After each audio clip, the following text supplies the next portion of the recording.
1% of dudes rapping, they ain't nice as me. 98% ain't live the same type of life as me. The judge gave me life and then they sent me where the life is be. That level 4 with depth and vice, the type of stuff they like to see. Two choices, fight or flee. I refuse to die a chump. I never been a mark, but damn, it's scary when that riot jump. I seen dudes cry, get pumped, and some sexually brutalized. Knew a dude who lost his life and he was only doing 5 year-long racial fights when homie all you do is ride. Lonely days and nights up in a hole causing suicide. From the moment you arrive, you see the Mexican mafia, AB skinheads with big giant swastikas, pro-black philosophers, the BGF, the Kumi, and Muslims who will murk you from the nation to the Sunni. That MS was loony, quick to ride up on they rival. Even Christians went to church, hide knives up in a Bible. Political and tribal, the Crips and Damus, the Long Beach, the Hubs and the Dubs and the Grooves, the IE, the Bakersfield, the Dago Pyrus, the Hustlers quick to roll, the gangsters gon' move, whatever click you. Say what's cracking, YouTube? It's your boy 16 to life, and I'm back like I'm on a parole violation. You're down. Now, for those of y'all that's new to my page, in 1994, I got arrested. I was eventually sentenced to 16 years plus life, and I served 24 years straight in the California prison system. Yeah, that's me gassing right there on that intro, and if you want to get that song, it's available only for purchase directly from me on a 10-song EP, which you can get on a digital download. Hit me up on my email. That's 16DALIFEMUSIC@gmail.com, 16tolifemusic@gmail.com. Cash App, PayPal, or Zelle me $20, and I'm going to get it to you ASAP, man. Now let's hop right up into this video. So yeah, man, you see what it is, man. Your boy 6ix9ine, some like to call him Snitch9, Snitch Time, is talking to the police again, man. They got the boy on body cam talking and telling to the police. So real quick, for those of you out there who may not know who 6ix9ine is, I'm going to give you a quick background, man. He was a rapper at one time. His real name is Daniel Hernandez, up out of New York. Around 2017, he blew up off a few songs of his that he dropped. Well, actually one song that was called Gummo. He eventually went on to be a very, very successful rapper in a short amount of time. He had a multi-platinum song with Nicki Minaj and a few others. He had like 9 platinum singles. He was doing real well. At some point in time, he joined and started running with a New York street gang known as 9 Trey Bloods. And so later on, he would go on to testify that he started running with this street gang to increase his street credibility, and in doing so, he was bankrolling the operation. In that short period of time while he was running with this street gang, he started to get into various different beefs with other rappers. And the beef got so serious, or at least to him, he would admit later on in testimony that he did put out a hit on a rapper out of Chicago by the name of Chief Keef. He actually offered $20,000 to have the dude killed. And later on, when individuals from that gang shot at him and missed, he ended up paying him out $10,000. Later on, there was some internal conflict going on with the 9 Trey Gangsta Bloods, and a faction of the 9 Trey Gangsta Bloods actually kidnapped 6ix9ine. While all this is going on, unbeknownst to 6ix9ine and the other members of the 9 Trey Gangsta Bloods, they was being watched by the ATF and other various law enforcement agencies. And later on, I think it was around 2018, they was arrested and charged with the RICO. 6ix9ine was also arrested on a bunch of charges and denied bail initially. About a year later, he ended up cooperating and testified against the 9 Trey Gangsta Bloods, and eventually a lot of them were sentenced to a lot of serious federal time, while he basically ended up getting a slap on the wrist with some time served and some probation. After he was released for doing his jail time, it said that he went into the witness protection for a while, then he moved out to Florida. Maybe a year or so ago, we saw him being assaulted and beat up in the gym by some dudes who happened to run across him when he was working out and caught him in the locker room. So now let's get to this latest story. So in March of this year, 2025, real late at night, he said he's driving home to his gated community, and he happened to notice that another car was following him for miles and miles and miles. So when he finally got to his gated community and attempted to pull up in there, he said 2 individuals hopped out the car with bulletproof vests, guns, and flashlights or whatever in an attempt to either jack him or rob him or whatever. He didn't wait around to see, realizing that they were not real police, and he sped off and called 911. And so now I'm going to show you guys a body cam video of him talking to the police after he made the 911 call and they finally arrived to his residence. Well, if you're anywhere, just go through your cameras and see if we can start finding out. Yo, what's up, bro? Look at this. Look, so look, it's 2:36, right? man. Look back there. So I'm literally leaving my gate, right? I'm leaving. You need to see this. So look, I get pulled over, right? So this is inside my house. So I'm like, ain't no. It's an unmarked car though. So I'm like, why am I getting pulled over? So there's two people in there. Niggas told me put. So I just stayed off. Cause I'm like, ain't no police. You know what I mean? I'm gonna ask you, did you see a gun or you're? Nah, definitely when cause both of them got out. I said, first of all, two niggas. When one get out, one stay in the car. You know what I mean? They both pop out. So I'm like, alright, he following me. So he followed me. Once he see like I poked the phone out the. Put your car in the park open. Once I put it out the window, he like, yo, let me stop chasing the nigga, cause I ain't no police. You know what I mean? But they haven't came out. I know that for a fact. But like I was saying, I need it for sure. I saw a gun or you. I got it on video, bro. Like I seen something like the nigga came out like this. You know what I mean? No, I understand. But the thing is, for me, for my now side, I wouldn't be able to tell you, but you know what I mean? The suspicious fact that I just got pulled over by niggas that's not. No, it's straight, bro. Listen, I just need to make sure we know if it's a gun or not. Like, so you're saying for sure you're not sure. I'm not sure. Okay. Did you see them? What they look like? I got the video right here, but I don't know how much, like, you know what I mean? And I can't see because they hitting me with a beam, you know? And listen, you don't have homeboys over right now. You don't think anyone pranking you? Listen, bro, I'm just asking. Yeah, I just woke up. But y'all not in here? Can you check for any Jeep coming in? Did you do it? Yes. Well, can you? How long has it been here? 10 p.m. So when you came in, a Jeep. Maybe you can go back and see through it. Because Yeah. you know what I'm saying? Yeah. Let's see how do we do this. But Apparently there's like a Jeep Cherokee. playback. We're at T. The most first name? Yeah, like, I got the video. Like, let me see. There was two dudes in the car. I got it on video. He hit me with a beam. Like, he hit me with like. What is that? What would you describe that? That's a spotlight. It's like what we got on our cars, dude. That nigga hit me with that shit.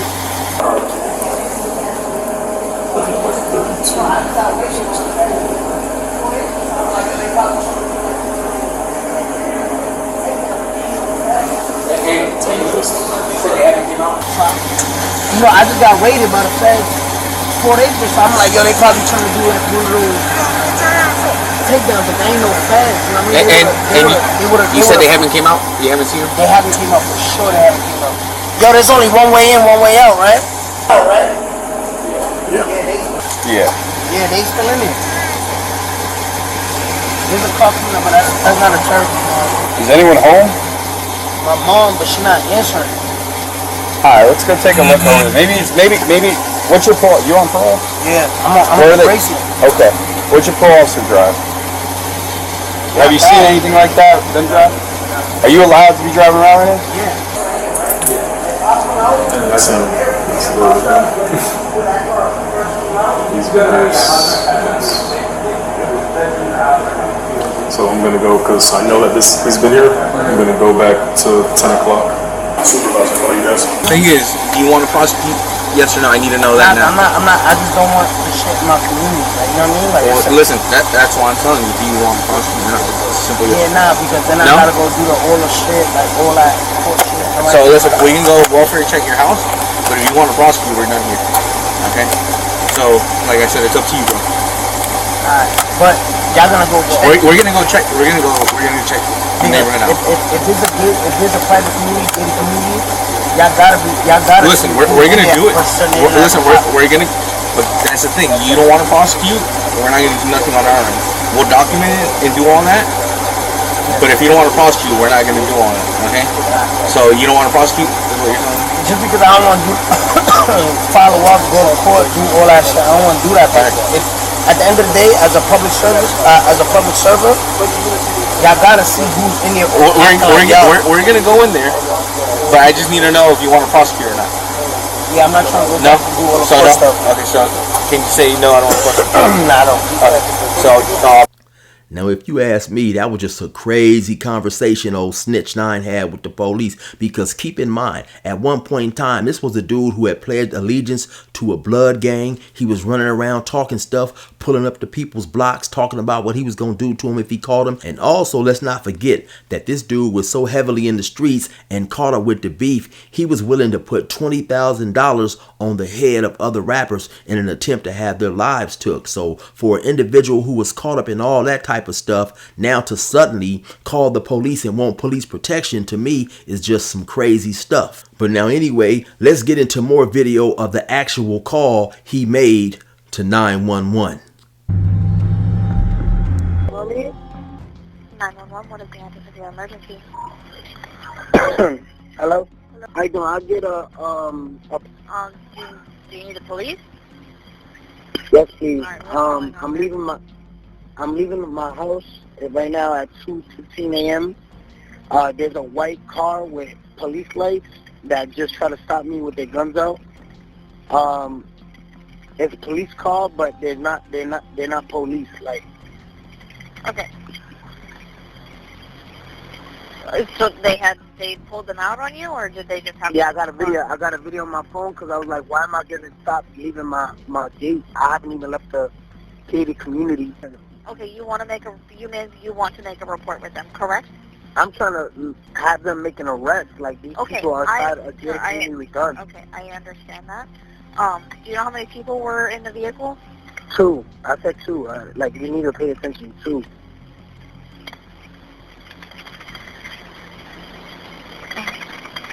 All right, so you're at the front gate. What kind of vehicle are you in? I'm in a white Durango. Yo, you said there's no police, right? Like, there's not one police car in there? I don't see a deputy in there. Do you know these people's names at all? Have you ever seen them before? No, I haven't. Okay. Do you know what kind of vehicle it was? Yeah, I just said a white Cherokee, a white Jeep Cherokee. Did you get a tag number on it or no? Nah. They literally stopped, they had their lights on and pulled me over in the middle of like me leaving my house. But I mean, it looks like they trying to, I don't know what they trying to do. I don't know When you left, did you see them drive off at all or no? I got it on video. No, they haven't came out the No. community. When you drove off after they did that to you, you didn't see them move at all, correct? No. So as soon as, like on the video, you hear them saying, put your hands up, put your hands up, put your hands up. And I'm just like, I just drove off because I'm like, you ain't no police. I couldn't see. All right, so look, they got their whole car equipped with like police lights. So you know when you pull somebody over, they flash like that big light. So I'm recording them. I got the video, but you can't see because the light is too strong. Okay. All right. So we're not sure about drugs, alcohol, mental health conditions, or whether or not they're going to be aggressive with the deputies when they get there, correct? Yeah, I have no clue. Okay. Now, once again, in my humble opinion, that's just a crazy conversation for an individual to suddenly just turn Sammy civilian when at one point in time, man, he was extremely, let him tell it, extremely deep into the street life. He was big blood and all that old other type of stuff. Now, of course, after his trial, after he ended up cooperating with law enforcement, getting on the stand, snitching and telling about everything he knew about the gang's involvement, so on and so forth, you had a lot of individuals, mostly other civilians, saying that they didn't blame this dude for cooperating, talking to law enforcement, especially after a faction of that gang tried to kidnap him while he was in jail trying to have relations with his baby mama, so on and so forth. A lot of people tried to also make the argument that that's what that gang got for basically letting an individual who was not a real gang member hang with them and have him among them in their midst? Well, my response to that is nobody comes out the womb a real gang member. Nobody is born a real Crip or a real Blood. You have individuals who may be from the roughest blocks, the roughest projects, the roughest streets, so on and so forth, right? And then later on, due to where they're from, where they grew up at, and who they hung around, they are more easily admitted to hang with the gang members. But then once they got caught up in a situation, they folded, they snitched, they told, they cooperated, and now they're not considered any more good than 6ix9ine is considered, right? And so now my point of saying all those things is that it's not where you from, where you grew up, or what you do before you get caught up in a situation that makes you a gang member. It's once you are caught up and you have to face trials and tribulations, it's how you conduct yourself throughout them trials and tribulations, and the fact that you can stick to your gang ideology and your gang beliefs that in the end make you a true gang member or not.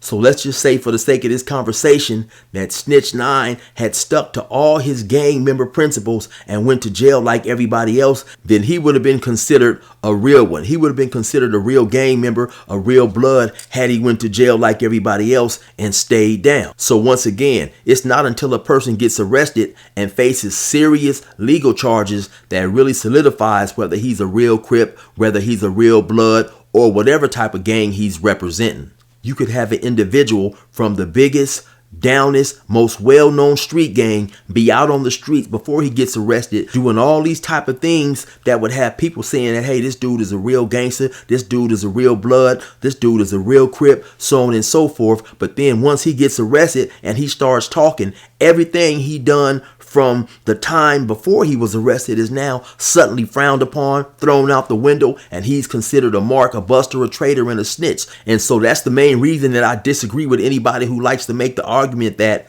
6ix9ine, Snitch9 was not a real gang member and should have never been hanging around those individuals. No one is a real gang member until they prove themselves by sticking to their gang beliefs and staying 10 toes down when they're arrested and faced with losing their freedom. For those individuals who like to make the argument that, okay, well, this dude got kidnapped, he got extorted by his own gang. While he was locked up, you had members of his gang who betrayed him and who was trying to have relations with his baby mama. Like I say, you never let the actions of someone else dictate what you will or you will not do when it comes to the beliefs you have as a gang member, church member, police officer, politician, or any other profession out there, legal or illegal. If you felt betrayed by certain members, you stay down, you stick to your beliefs, and you handle those dudes when you see them. You can best believe, without a shadow of a doubt, if none of those things would have never happened, Snitch9 still would have found other reasons to cooperate, to tell, to work with law enforcement, and not go to prison. And you know what many of those reasons were? However many millions of dollars he had. Let's just say he was worth $50 million at the time. Then he had at least 50 million reasons not to go to jail. So if you ask me, this is just another solid example of why the streets are definitely dead. Not to mention that there's cameras everywhere. There's walking GoPros is what I call these snitches. And for an individual who's really going to stick to his codes, his principles, and his ideology as a gang member, you just don't have the time, and also there is no way possible to find out who's real and who's not, who's going to stay down and who's not going to stay down. So despite an individual trying to be the best gang member that he can be, if you got another 15, 25, 30 members who align themselves with your gang, who are willing to tell, who are willing to give up gang secrets and cooperate in the event they get arrested, then what's the use of being a gang member? You do not know who's going to stay down. Anyway, man, you know, y'all take that for what it's worth. You already know what it is. It's your boy 16 to life. Resume normal program. Jail so clear, you a bad role model. I said, duh, no shit. If a nigga fuck with me, I'm letting this hoe spit. Got a Glock 23, I'ma give him the whole clip. You'll be RIP and I'll be back in jail. Cali so is wild always, and they really ain't caring in the summer. Run around trying to catch fades like Aaron the plumber. Just the dumb getting dumber. And niggas, they don't fist fight. Some call them gangsters, some call them the bitch tight. Whatever you call them, they outside with big pipe. Quick to ride like white guys that love to hitchhike. You know this shit ain't right. right, but it's part of the culture. Sometimes it hurt my heart like an ulcer. A dude shot a girl, we left a slump when he approached her. Then he said, fuck the black bitch like Trump did on Marosa. Them crackers let me out the gate, now the pressure's on. We bout to get this shit straight like a pressing cone. The wrong cat to get aggressive on. I bring the bitch up out of niggas while you think they got them dresses on. My reach long and that's the best type. To have some dirty white boys come and smoke you like a meth pipe. And leave your chest bright red like a fire truck. Kicking your mom's door at night, nigga, and tie her up. I'm wild as fuck and I'm respected by the new youth. I put this pistol in their ear like a Bluetooth. I blow their brains on their new coupe. And have red everywhere just like a function full of soup whoops. Tell your troops I deal with beef like a butcher. My 4-5 pump more guys than Ashton